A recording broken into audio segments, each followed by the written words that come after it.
ಎಲ್ಲರಿಗೆ ನಮಸ್ಕಾರ. ಇವತ್ತಿನ ಕ್ಲಾಸಲ್ಲಿ G7 ರಾಷ್ಟ್ರಗಳ ಸಂಘಟನೆ ಬಗ್ಗೆ ಸಂಪೂರ್ಣವಾಗಿ ಅಧ್ಯಯನ ಮಾಡೋಣ. ಹೇಗೆಲ್ಲ ರಚನೆ ಆಯಿತು, ಯಾವೆಲ್ಲ ರಾಷ್ಟ್ರಗಳು ಅದಾವ, ಶೃಂಗಸಭೆ ಯಾವ್ಯಾವ ನಡೀತು, ಅಟ್ ಪ್ರೆಸೆಂಟ್ ಎಲ್ಲಿ ನಡೀತು, ಮುಂದೆ ಎಲ್ಲಿ ನಡೀತಾ ಇದೆ.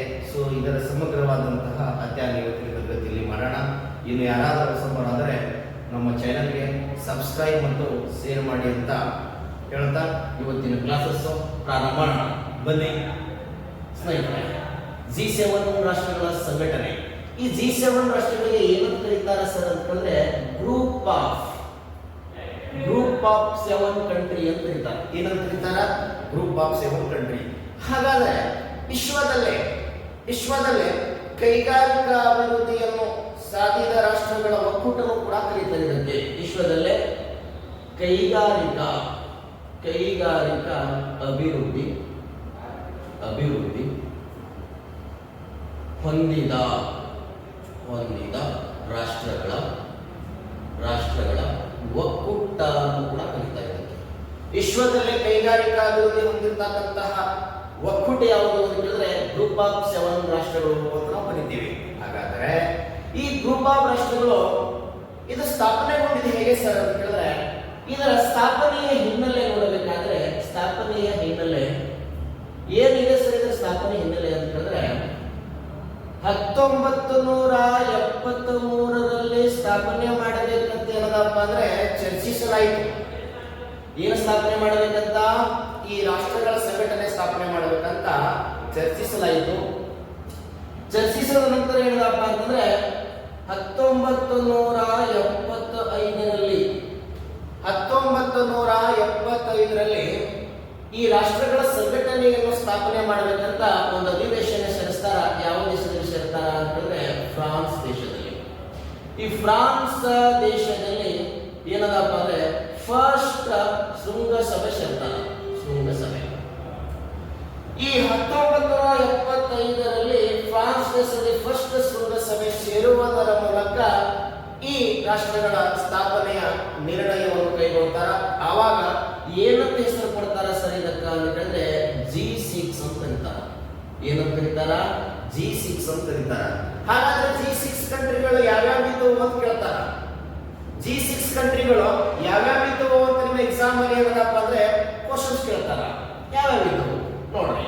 ಯಾವ್ಯಾವಿದ್ದು ಸರ್ ಅಂದ್ರೆ ಫಸ್ಟ್ ಏನದಪ್ಪ ಅಂದ್ರೆ ನಿಮ್ಗೆ ಗೊತ್ತಿರಬೇಕು USA America, next England, next ಏನದಪ್ಪ ಅಂದ್ರೆ ಫ್ರಾನ್ಸ್, ನೆಕ್ಸ್ಟ್ ಏನದಪ್ಪ ಅಂದ್ರೆ ಜಪಾನ್, ನೆಕ್ಸ್ಟ್ ಏನದಪ್ಪ ಅಂದ್ರೆ ಜರ್ಮನಿ, ನೆಕ್ಸ್ಟ್ ಯಾವ್ದಪ್ಪ ಅಂದ್ರೆ ಇಟಲಿ.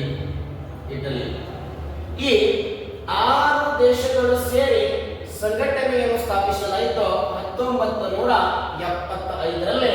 ಅದು ಫ್ರಾನ್ಸ್ ದೇಶದಲ್ಲಿ ಅಧಿವೇಶನ ಸೇರುವುದರ ಮೂಲಕ. ಹಾಗಾದರೆ ಆರಂಭಿಕವಾಗಿ ಇದರ ಹೆಸರು ಏನಂತ ಕೊಡಲಾಯಿತು? G6 ಅಂತ ಕೊಡಲಾಯಿತು. ಇದಾದ ನಂತರ ಏನದಪ್ಪ ಅಂದ್ರೆ 1976ರಲ್ಲಿ ಕೆನಡಾ ದೇಶ ಸದಸ್ಯತ್ವ ಪಡ್ಕೊಳ್ಳೋದು. 1976ರಲ್ಲಿ ಸದಸ್ಯತ್ವ ಪಡ್ಕೊಂಡಾಗ ಇದರ ಹೆಸರು G6 ಹೋಗಿ ಏನಾಯ್ತು? ಕೆನಡಾ ಸದಸ್ಯತ್ವ ಪಡ್ಕೊಂಡಾಗ G7 ಆಯ್ತು. ಏನಾಯ್ತು? G7 ಅಂತ ಆಯ್ತು. ಮುಂದೆ ಏನದಪ್ಪ ಅಂದ್ರೆ ನಿಮ್ಗೆ ಗೊತ್ತಿರಬೇಕು 1998ರಲ್ಲಿ ಈ ಸಂಘಟನೆಯ G7 ನ ಸದಸ್ಯತ್ವವನ್ನು ಏನದಪ್ಪ ಅಂದ್ರೆ ರಷ್ಯಾ ಪಡ್ಕೊಳ್ತದ. ಏನು ಪಡ್ಕೊಳ್ತದ? ರಷ್ಯಾ ಇದರ ಸದಸ್ಯತ್ವವನ್ನು ಪಡ್ಕೊಳ್ತದ. ಈ ರಷ್ಯಾ ಇದರ ಸದಸ್ಯತ್ವ ಪಡ್ಕೊಂಡಾಗ ಇದ್ರ ಹೆಸರು ಏನಂತ ಮಾಡಲಾಯಿತು ಅಂದ್ರೆ G8 ಮಾಡಲಾಯಿತು. ಗ್ರೂಪ್ ಆಫ್ 8 ಕಂಟ್ರಿ ಅಂತ ಕರೆಯಲಾಯಿತು. ಆದರೆ ಈ ಕ್ರಿಮಿಯಾ ಅಂತ ಯುದ್ಧದ ಸಂದರ್ಭದಲ್ಲಿ ಏನದಪ್ಪ ಅಂದ್ರೆ ರಷ್ಯಾ ಏನ್ ಮಾಡ್ತದಪ್ಪ ಅಂತಂದ್ರೆ ರಷ್ಯಾ ಏನ್ ಮಾಡ್ತದಪ್ಪ ಅಂತಂದ್ರೆ 2014ರಲ್ಲಿ ಈ G8 ಪಟ್ಟಿಯಿಂದ ರಷ್ಯಾ ಏನಾಗ್ತದಪ್ಪ ಅಂತಂದ್ರೆ ಹೊರಗೆ ಬಂದಿರುತ್ತದ. ಅದಕ್ಕಾಗಿ ಇದನ್ನು ಪ್ರಸ್ತುತ ಏನು ಕರೀತಾ ಇದ್ದೀವಿ ಅಂತಂದ್ರೆ G7 ರಾಷ್ಟ್ರಗಳ ಸಂಘಟನೆ ಅಂತ ಕರೀತಾ ಇದ್ದೀವಿ. ರೈಟ್? ಈಗ ಯುರೋಪಿಯನ್ ಯೂನಿಯನ್ ಕೂಡ ಏನಪ್ಪ ಅಂದ್ರೆ ಈ G7 ನ ಪಾರ್ಟ್ ಆಗಿದೆ. ಯಾವುದು? ಯುರೋಪಿಯನ್ ಯೂನಿಯನ್ G7 ನ ಪಾರ್ಟ್ ಆಗಿದೆ. ಆದರೆ ಯಾವುದೇ ಕಾರಣಕ್ಕಾಗಿ ಅಧ್ಯಕ್ಷತೆ ಮತ್ತು ಶೃಂಗಸಭೆ ನಡೆಸುವಂತಿಲ್ಲ. ಸೊ ತಾತ್ಕಾಲಿಕವಾಗಿ ಮಾತ್ರ ಅದನ್ನು ಏನದಪ್ಪ ಅಂದ್ರೆ ಇದರ ಪಾರ್ಟ್ ಅಂತ ಕರೀಬಹುದು, ಆದ್ರೆ ಖಾಯಂ ಅಲ್ಲ. ಅದಕ್ಕಾಗಿ ಖಾಯಂ ಇಲ್ಲ ಎಂಬ ಕಾರಣಕ್ಕಾಗಿ ಏನಪ್ಪ ಅಂದ್ರೆ G7 ಅಂತೇ ಕರೀತಾ ಇದ್ದೀವಿ. ಹಾಗಾದ್ರೆ ಈ G7 ರಾಷ್ಟ್ರಗಳ ಅಧಿಕೃತವಾದಂತಹ ಎಲ್ಲಿನೂ ಕೇಂದ್ರ ಕಚೇರಿ ಇಲ್ಲ, ಯಾವ ಅಧ್ಯಕ್ಷನೂ ಇಲ್ಲ, ಯಾವ ದೇಶದಲ್ಲಿ ನಡೀತದ ಅದೇ ದೇಶದ ಅಧ್ಯಕ್ಷತೆಯನ್ನು ವಹಿಸ್ತಾರೆ. ಕರೆಕ್ಟಾ? ಹಾಗಾದ್ರೆ ಈ G7 ಬಗ್ಗೆ ಎಕ್ಸಾಮ್ ಅಲ್ಲಿ ಕ್ವಶನ್ಸ್ ಕೇಳೋದು 100%. ಹೇಗೆ ಕ್ವಶನ್ಸ್ ಕೇಳ್ತಾರೆ ಅನ್ನೋದು ತಿಳ್ಕೊಳ್ಬೇಕು. ಹಾಗಾದ್ರೆ ಈ G7 ನಲ್ಲಿ ಅಟ್ ಪ್ರೆಸೆಂಟ್ ಎಷ್ಟು ರಾಷ್ಟ್ರಗಳು ಅದಾವ? ಅಟ್ ಪ್ರೆಸೆಂಟ್ ಎಷ್ಟು ರಾಷ್ಟ್ರಗಳು ಅದಾವ ಸರ್ ಅಂತಂದ್ರೆ 7 ರಾಷ್ಟ್ರಗಳು ಅದಾವ. ಅದಕ್ಕಾಗಿ ಏನದಪ್ಪ ಅಂದ್ರೆ ಈ 7 ರಾಷ್ಟ್ರ ಇರೋದ್ರಿಂದ G7 ಅಂತ ಕರೀತಾರೆ. ಹಾಗಾದ್ರೆ ಮೊದಲ G8 ಅಂತ ಕರೀತಾ ಇದ್ರು, 2016 ವರ್ಷ ಕೈ ಬಿಟ್ಟಾಗ ಇದನ್ನ G7 ಅಂತ ಕರೀತಾ ಇದ್ವಿ. ಹಾಗಾದ್ರೆ ಈ G7 ರಾಷ್ಟ್ರಗಳು ಯಾವ್ಯಾವ ಅದಾವ ಅದರ ಬಗ್ಗೆ ಏನದಪ್ಪ ನಾವು ಈಗ ತಿಳ್ಕೊಳ್ಳೋಣ. ಹಾಗಾದ್ರೆ ಒನ್ಸ್ ಮೋರ್ ವಾಪಸ್ ಬಂದ್ಬಿಡಿ ನೋಡಿ. G7 ರಾಷ್ಟ್ರಗಳ ಸಂಘಟನೆ, G7 ರಾಷ್ಟ್ರಗಳು ಏನಂತ ಕರೀತಾರ? ಗ್ರೂಪ್ ಆಫ್ 7 ಕಂಟ್ರಿ ಅಂತ ಕರೀತಾರ. ಹಾಗಾದ್ರೆ ಇದು ಕೈಗಾರಿಕಾ ಅಭಿವೃದ್ಧಿ ಹೊಂದಿದ ರಾಷ್ಟ್ರಗಳ ಒಕ್ಕೂಟ ಅಂತ ಕೂಡ ಕರೀತಾರ. ಸ್ಥಾಪನೆಯ ಬಗ್ಗೆ ನಿರ್ಣಯ ಮೊಟ್ಟ ಮೊದಲ ಬಾರಿಗೆ ಚರ್ಚಿಸಲಾಗಿದೆ ಯಾವಾಗ ಅಂತಂದ್ರೆ 1973ರಲ್ಲಿ. ಅಲ್ಲಿಂದ ಏನದಪ್ಪ ಅಂದ್ರೆ ಚರ್ಚೆ ಮಾಡ್ತಾ 1975ರಲ್ಲಿ ಫ್ರಾನ್ಸ್ ದೇಶದಲ್ಲಿ ಫಸ್ಟ್ ಶೃಂಗಸಭೆ ಸೇರುವುದರ ಮೂಲಕ 6 ರಾಷ್ಟ್ರಗಳ ಒಂದು ಗುಂಪಾಗಿ ಸ್ಥಾಪನೆ ಆಗ್ತದೆ. ಅದನ್ನು ಗ್ರೂಪ್ ಆಫ್ 6 ಅಂತ ಕರಿತೀವಿ. ಯಾವ್ಯಾವ ಅಂತಂದ್ರೆ America, England, France, Japan, Italy, Germany, Italy ಇವು 6 ದೇಶಗಳು ಸೇರಿ ಏನಪ್ಪ ಅಂದ್ರೆ 1972ರಲ್ಲಿ ಅಸ್ತಿತ್ವಕ್ಕೆ ಬರ್ತದೆ ಸಂಘಟನೆ. ಮುಂದೆ 1972ರಲ್ಲಿ ಕೆನಡಾ ಏನಪ್ಪ ಅಂದ್ರೆ ಅದರ ಭಾಗವಾಗ್ತದೆ. ಅದಕ್ಕಾಗಿ G7 ಅಂತ ಕರೀತಾರ. ಮುಂದೆ 1992ರಲ್ಲಿ ರಷ್ಯಾ ಏನಪ್ಪ ಅಂದ್ರೆ ಭಾಗ ಆಗ್ತದೆ. ಅದಕ್ಕಾಗಿ ಇದನ್ನು G8 ಅಂತ ಕರೀತಾರ. ಮುಂದೆ 2014 ಒಳಗಡೆ ಕಾರಣಾಂತರಗಳಿಂದ ರಷ್ಯಾ ಇದು ಕೈಬಿಟ್ಟು ಹೋಗ್ತದೆ. ಅದಕ್ಕಾಗಿ ನಾವು G7 ಅಂತ ಕರೀತಾ ಇದ್ದೀವಿ. ಹಾಗಾದ್ರೆ ಈ G7 ನಲ್ಲಿ ಕಂಡು ಬರ್ತಕ್ಕಂತಹ ಕಂಟ್ರಿಗಳ ಬಗ್ಗೆ ಕೇಳ್ತಾರ, ನೆನಪಿಟ್ಕೊಳ್ಳಿ. ಹಾಗಾದ್ರೆ ಈ ಕಂಟ್ರಿಗಳನ್ನು ಈಸಿಯಾಗಿ ಒಂದು ಕೋಡ್ಗಳ ಮೂಲಕ ನೆನಪಿಟ್ಕೊಳ್ಳಬಹುದು. G7 ರಾಷ್ಟ್ರಗಳು, G7 ಒಟ್ಟು ರಾಷ್ಟ್ರಗಳು ಎಷ್ಟು ಅಂತ ಹೇಳಿದ್ರೆ 7. ಆ 7 ಅದಾವ. ಪ್ಲಸ್ ಏನದಪ್ಪ ಅಂದ್ರೆ ಯುರೋಪಿಯನ್ ಯೂನಿಯನ್ ಇದರ ಪಾರ್ಟ್ ಇದೆ, ಆದರೆ ಅದು ತಾತ್ಕಾಲಿಕವಾಗಿದೆ. ಅದಕ್ಕಾಗಿ ನಾನು 7 ಅಂತ ಪರಿಗಣಿಸ್ತಾರೆ. ಹಾಗಾದ್ರೆ ಇದರ ಕೋಡ್ ಏನಿದೆ ಸರ್ ನೆನಪಿಟ್ಕೊಳ್ಳೋದಂತಂದ್ರೆ ಜ್ಯೂಸ್ ವಿತ್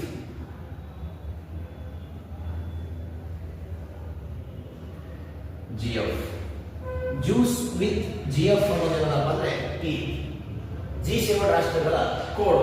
ಈ ಕೋಡ್ಗಳ ಮೂಲಕ ಏನಪ್ಪ ಅಂದ್ರೆ ಅರ್ಥ ಮಾಡ್ಕೊಳ್ಬೇಕು. J ಅಂದ್ರೆ ಜಪಾನ್, ಎರಡನೇದು ಯಾವ್ದಪ್ಪ ಅಂದ್ರೆ ಯು ಅಂತಂದ್ರೆ USA ಅಮೆರಿಕ, ಮೂರನೇದು I ಅಂತಿದೆ. I ಅಂತಂದ್ರೆ ಇಟಲಿ ಅಂತ ಕರಿತೀವಿ ನಾವು. ನೆಕ್ಸ್ಟ್ 4ನೇದು ಏನದಪ್ಪ ಅಂದ್ರೆ C ಇದೆ. C ಅಂದ್ರೆ ಕೆನಡಾ ಅನ್ಬೇಕು. ಮತ್ತೆ ಚೀನಾ ಹಾಕಂಗಿದೆಪ್ಪ. I ಅಂತ ಇಂಡಿಯಾ ಹಾಕಂಗಿದ್ದೆ. ಇಂಡಿಯಾ ಈಗ ಸದಸ್ಯತ್ವ ಪಡ್ಕೊಂಡಿಲ್ಲ. ಕ್ಲಿಯರ್ ಆಗಿ ಆಯ್ತಾ? 5ನೇದು ಯಾವ್ದಪ್ಪ ಅಂತಂದ್ರೆ E ಇದೆ. E ಅಂತಂದ್ರೆ ಇಂಗ್ಲೆಂಡ್. ಹಾಗಾದ್ರೆ G ಇದೆ. 6ನೇದು G ಇದೆ. G ಅಂತಂದ್ರೆ ಜರ್ಮನಿ ಅನ್ಬೇಕು. ಜಪಾನ್ ಅನ್ಬೇಕು. ಜರ್ಮನಿ. G ಅಂದ್ರೇನು? ಜರ್ಮನಿ. F ಅಂದ್ರೆ ಫ್ರಾನ್ಸ್. F ಅಂದ್ರೆ ಫ್ರಾನ್ಸ್. ನೋಡ್ರಿ, ಈ 7 ಸದಸ್ಯತ್ವ ರಾಷ್ಟ್ರ ಏನಪ್ಪ ಅಂದ್ರೆ ಪಾರ್ಟ್ ಆಫ್ G7. ಹಾಗಾದ್ರೆ J ಅಂದ್ರೆ ಜಪಾನ್, U ಅಂದ್ರೆ USA, I ಅಂದ್ರೆ ಇಟಲಿ, C ಅಂದ್ರೆ ಕೆನಡಾ, E ಅಂತಂದ್ರೆ ಇಂಗ್ಲೆಂಡ್, G ಅಂದ್ರೆ ಜರ್ಮನಿ, F ಅಂದ್ರೆ ಫ್ರಾನ್ಸ್. ಹಾಗಾದ್ರೆ ಈ ಕ್ವಶನ್ಸ್ ಕೇಳ್ತಾರ, ನೆನಪಿಟ್ಕೊಳ್ಳಿ. G7 ಸದಸ್ಯತ್ವ ಕರೆಕ್ಟ್ ಆಗಿ ತಿಳ್ಕೊಡ್ರಿ.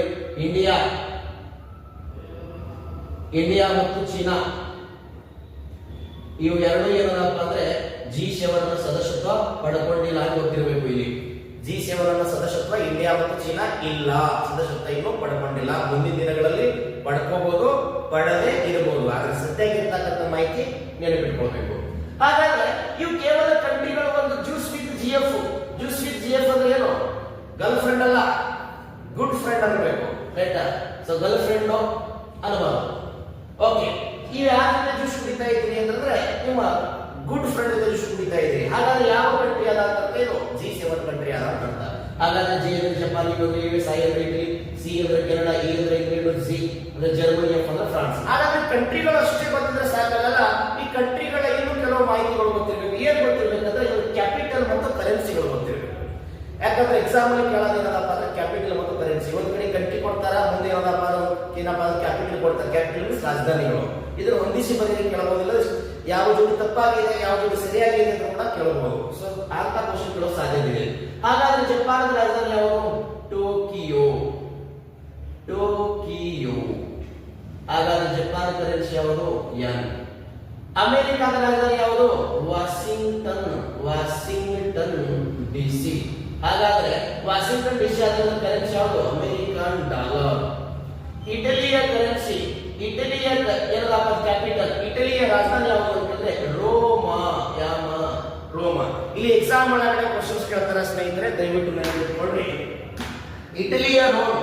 ಹಾಗಾದ್ರೆ ಕರೆನ್ಸಿ ಯಾವುದಪ್ಪ ಅಂದ್ರೆ ಯೂರೋ. ಯೂರೋ.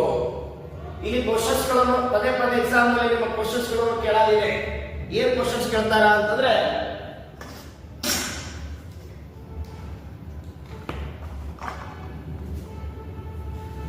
ಓಕೆ, ಹಾಗಾದ್ರೆ ಕ್ವಶನ್ಸ್ ಏನ್ ಕೇಳ್ತಾರೆ ಎಕ್ಸಾಮ್ ಒಳಗಡೆ ಅಂದ್ರೆ ಕರೆನ್ಸಿ ಮತ್ತು ರಾಜಧಾನಿ ಬಗ್ಗೆ ಕ್ವಶನ್ಸ್ ಗಳನ್ನು ಕೇಳ್ತಾರೆ. ಬಂದಿರ್ತಾರೆ. ಏನ್ ಟೈಮ್ ಇಲ್ಲ, ಟೇಬಲ್ ಇಲ್ಲ.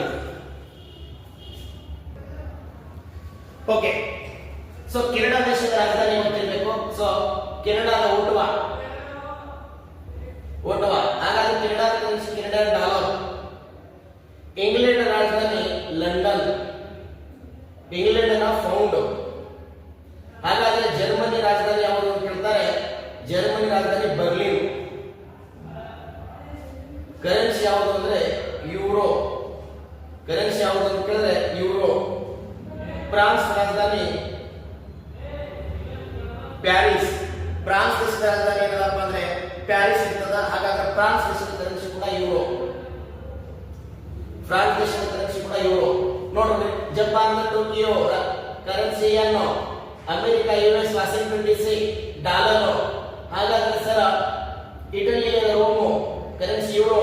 ಕೆನಡಾದ ಓಟವಾ ಡಾಲರ್ ಕರೆನ್ಸಿ. ಇಂಗ್ಲೆಂಡ್ ರಾಜಧಾನಿ ಲಂಡನ್, ಇಂಗ್ಲೆಂಡಿನ ಪೌಂಡ್. ಜರ್ಮನಿ ರಾಜಧಾನಿ ಬರ್ಲಿನ್, ಕರೆನ್ಸಿ ಯೂರೋ. ಫ್ರಾನ್ಸ್ ರಾಜಧಾನಿ ಪ್ಯಾರಿಸ್, ಕರೆನ್ಸಿ ಫ್ರಾನ್ಸ್ ಯೂರೋ. ಹಾಗಾದ್ರೆ ಇಲ್ಲಿ ರಷ್ಯಾ ಒಂದು ದೇಶ ಇಲ್ಲ. ರಷ್ಯಾದ ಏನಪ್ಪ ಅಂದ್ರೆ ಮಾಸ್ಕೋ ಇತ್ತು, ರಷ್ಯನ್ ರೂಬಲ್ ಕರೆನ್ಸಿ ಇತ್ತು. ಹಾಗಾದ್ರೆ ರಷ್ಯಾದ ಸದಸ್ಯತ್ವ ಇಲ್ಲ. ಈ ಕಂಟ್ರಿಗಳು ಕರೆನ್ಸಿಗಳು ಗೊತ್ತಾಯಿತು. ಇದರ ಜೊತೆಗೆ ನಿಮ್ಗೆ ಏನ್ ಗೊತ್ತಾಗಬೇಕಂದ್ರೆ ಈ G7 ಏನಿದೆಯಲ್ಲ, ಈ G7 ಕಂಟ್ರಿಗಳ ಮುಖ್ಯ ಉದ್ದೇಶ ಏನು ಸರ್? ಕ್ವಶನ್ ಕೇಳ್ತಾರೆ. ಏನ್ ಸರ್ ಮುಖ್ಯ ಉದ್ದೇಶ ಇದರದ? G7 ಕಂಟ್ರಿಗಳ ಮುಖ್ಯ ಉದ್ದೇಶ ಏನಾಗಿದೆ?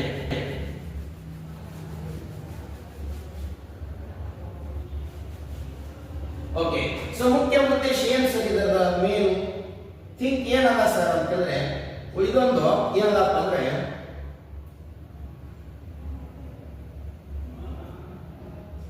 ರಾಜಕೀಯವಾಗಿ ಮತ್ತು ಆರ್ಥಿಕವಾಗಿ ಅಭಿವೃದ್ಧಿ ಸಾಧಿಸುವುದೇ ಇದರ ಮುಖ್ಯ ಉದ್ದೇಶ. ರಾಜಕೀಯ ಮತ್ತು ಆರ್ಥಿಕವಾಗಿ ಅಭಿವೃದ್ಧಿಯಾಗುವಂತಹ ಇದರ ಮುಖ್ಯ ಉದ್ದೇಶ ಅಂತ ಅನ್ಕೊಳ್ಬೇಕು. ರಾಜಕೀಯ ಮತ್ತು ಆರ್ಥಿಕವಾಗಿ ಅಭಿವೃದ್ಧಿಯನ್ನು ಸಾಧಿಸುವುದು ಇದರ ಮುಖ್ಯ ಉದ್ದೇಶ. ಹಾಗಾದ್ರೆ ಈ ಕ್ವಶನ್ಸ್ ಕೇಳ್ತಾರ. ಇದು ಏನ್ ಸರ್ ಅಂದ್ರೆ ಅಂತರ್ ಸರ್ಕಾರಿ ರಾಷ್ಟ್ರೀಯ ಸಂಘಟನೆ ಅಂತ ಹೇಳ್ತೀವಿ ನಾವು. ಅಂತರ್ ಸರ್ಕಾರಿ ರಾಷ್ಟ್ರೀಯ ಸಂಘಟನೆ ರಾಜಕೀಯ ಮತ್ತು ಆರ್ಥಿಕವಾಗಿ ಅಭಿವೃದ್ಧಿ ಆಗ್ತಕ್ಕಂಥದ್ದು. ಹಾಗಾದ್ರೆ ಈ G7 ಅನ್ನ ಮೊಟ್ಟ ಮೊದಲ ಅಧಿವೇಶನ ಎಲ್ಲಿ ನಡೀತು ಅಂತ ಕೇಳ್ತಾರೆ. ಶೃಂಗ ಸಭೆಗಳು ಅಂತ ಎಕ್ಸಾಮ್ ಅಲ್ಲಿ ಕೇಳ್ತಾರೆ. ಶೃಂಗ ಸಭೆ. ಇದರ ಶೃಂಗ ಸಭೆಗಳ ಪೈಕಿ ಫಸ್ಟ್ 1975 ಎಲ್ಲಿ ನಡೀತು ಅಂತ ಹೇಳಿದ್ರೆ ಫ್ರಾನ್ಸ್ ಒಳಗೆ ನಡೀತು. ಎಲ್ಲಿ ನಡೀತು? ಫ್ರಾನ್ಸ್. ಸೊ ಇತ್ತೀಚಿನ ಬಂದಾಗ ಇತ್ತೀಚಿನ ಕೇಳ್ತಾರ, ಸಂಘಟನೆಗಳು ಇತ್ತೀಚಿನ ಕೇಳ್ತಾರ. ಹಾಗಾಗಿ ಇತ್ತೀಚಿನ ಅಂತಂದ್ರೆ 50ನೇ ಶೃಂಗಸಭೆ. ಈ 50ನೇ ಶೃಂಗಸಭೆ 2024 ಜೂನ್ 13ರಿಂದ 15ರವರೆಗೆ ನಡೀತು. 15ರಿಂದ 13ರಿಂದ 17 ಇದು 15 ತನಕ ನಡೀತು. 13 ಸರಿ, ಎಲ್ಲಿ ನಡೀತದೆ ಅಂದ್ರೆ ಇಟಲಿಯ ಫಾಸಾನ. ಇಟಲಿಯ ಫಾಸಾನ ಒಳಗೆ ನಡೀತಕ್ಕಂಥದ್ದು ಗೊತ್ತಿರಬೇಕು ನಿಮ್ಮಗಳಿಗೆ. ಇಟಲಿಯ ಫಾಸಾನ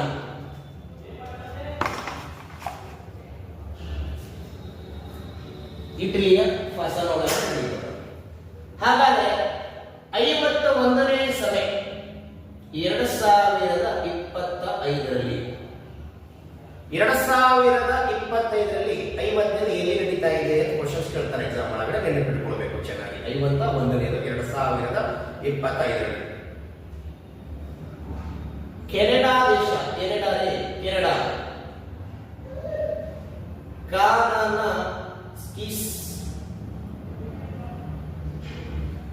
ಕೆನಡಾದ ಕಾನನಾಸ್ಕಿಸ್ ನಲ್ಲಿ ಏನದಪ್ಪ ಅಂದ್ರೆ 51ರಿಂದ 2025 ಒಳಗಡೆ ನಡೀಬೇಕು. ಎಲ್ಲಿ ನಡೀಬೇಕು? 2025ರಲ್ಲಿ 51ನೇ ಶೃಂಗಸಭೆ ಕೆನಡಾದ ಕಾನನಾಸ್ಕಿಸ್ ನಲ್ಲಿ ಏನದಪ್ಪ ಅಂದ್ರೆ ಮುಂದೆ ನಡೀಬೇಕು. ಆಟ್ ಪ್ರೆಸೆಂಟ್ ಏನದಪ್ಪ ಅಂದ್ರೆ 50ನೇ 2024 ಒಳಗಡೆ ಇಟಲಿಯ ಫಾಸನ ಒಳಗಡೆ ನಡೀತದ. ಇಟಲಿಯ ಫಾಸನ ಒಳಗಡೆ ಏನದಪ್ಪ ಅಂದ್ರೆ ಈ 2024 ಒಳಗಡೆ ಜೂನ್ 13ರಿಂದ 15ರವರೆಗೆ ನಡೀತದ. ಇಲ್ಲಿ ಏನದಪ್ಪ ಅಂದ್ರೆ ಯುಎನ್ಒ, IMF, ಇಸ್ರೋ ಬ್ಯಾಂಕ್ ಇವು 3 ಏನದಪ್ಪ ಸಂಘಟನೆಗಳು ಏನದಪ್ಪ ಅಂದ್ರೆ ಭಾಗವಹಿಸಿತ್ತು.